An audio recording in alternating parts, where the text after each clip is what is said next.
Triple ఐటీలో BTech చేయాలనేది మీ డ్రీమా? అయితే ఇది ఇండియాలో ఒకే ఒక యూనివర్సిటీ వల్ల సాధ్యం. అదే జేకే లక్ష్మీపతి యూనివర్సిటీ. ఇప్పుడే సంప్రదించండి. ఆంధ్రప్రదేశ్ రాజధాని అమరావతి అనగానే మనకు వెంటనే గుర్తుకొచ్చేది ఆ 29 గ్రామాలు.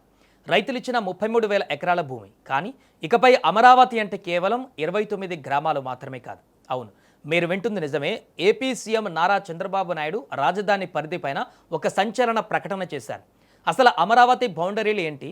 పాత ప్రభుత్వ ప్రతిపాదించిన మావిగన్కు చంద్రబాబు తాజా ప్లాన్కు ఉన్న డిఫరెన్స్ ఏంటి?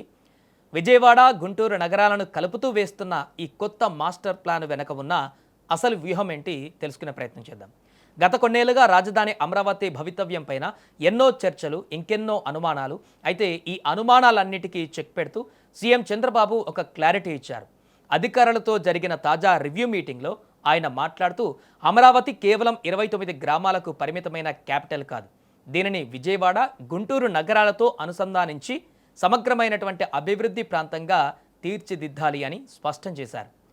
ఇక దీని అర్థం ఏంటంటే రాజధాని కేవలం ఒక పరిపాలనా కేంద్రంగా మాత్రమే కాకుండా అటు విజయవాడలోని కమర్షియల్ ఎకోసిస్టమ్ని, ఇటు గుంటూరులోని ఎడ్యుకేషన్ అండ్ అగ్రికల్చర్ హబ్ని కలుపుకుంటూ ఒక మెగా సిటీని అవతరించబోతుంది. హైదరాబాద్ లాంటి మహానగరాలు ఎలాగైతే చుట్టుపక్కల మున్సిపాలిటీలను కలుపుకొని గ్రేటర్ హైదరాబాద్గా మారాయో, రేపు అమరావతి కూడా ఒక గ్రేటర్ అమరావతిగా మారే అవకాశం ఈ ప్రకటనలో స్పష్టంగా కనిపిస్తుంది. ఇక్కడే మనం ఒక ఆసక్తికరమైన పొలిటికల్ అండ్ డెవలప్మెంట్ యాంగిల్ గురించి మాట్లాడుకోవాలి.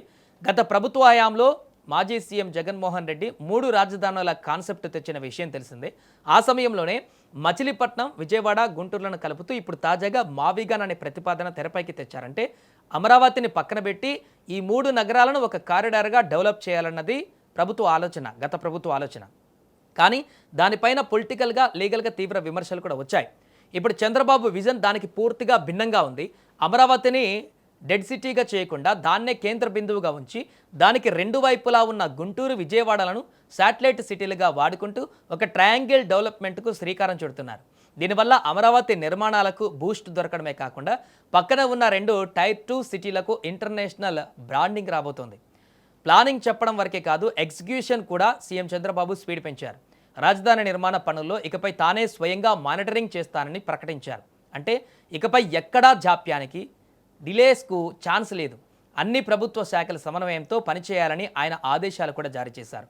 ముఖ్యంగా అమరావతి అనగానే మౌలిక వసతులు, విశాలమైన రోడ్లు, భారీగా పచ్చదనం ఉండాలని, పర్యావరణానికి ఎలాంటి హాని కలగకుండా ఎకో ఫ్రెండ్లీ రాజధానిగా నిర్మించాలని టార్గెట్ ఫిక్స్ చేశారు. దీనికోసం పక్కాగా టైమ్ లైన్స్ సెట్ చేశారు. ఆ టైమ్ లైన్స్ లోపే పనులు పూర్తి కావాలి.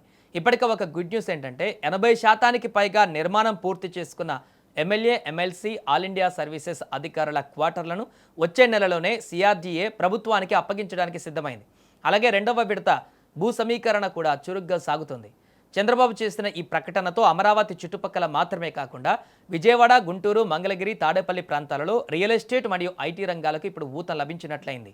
అమరావతికి ఒక వరల్డ్ క్లాస్ క్యాపిటల్గా మారుస్తామన్న ప్రభుత్వ హామీతో గ్లోబల్ ఇన్వెస్టర్లు, జాతీయ స్థాయి విద్యాసంస్థలు, ఆసుపత్రులు మళ్ళీ ఇప్పుడు ఏపీ వైపు చూసే అవకాశం ఉంది.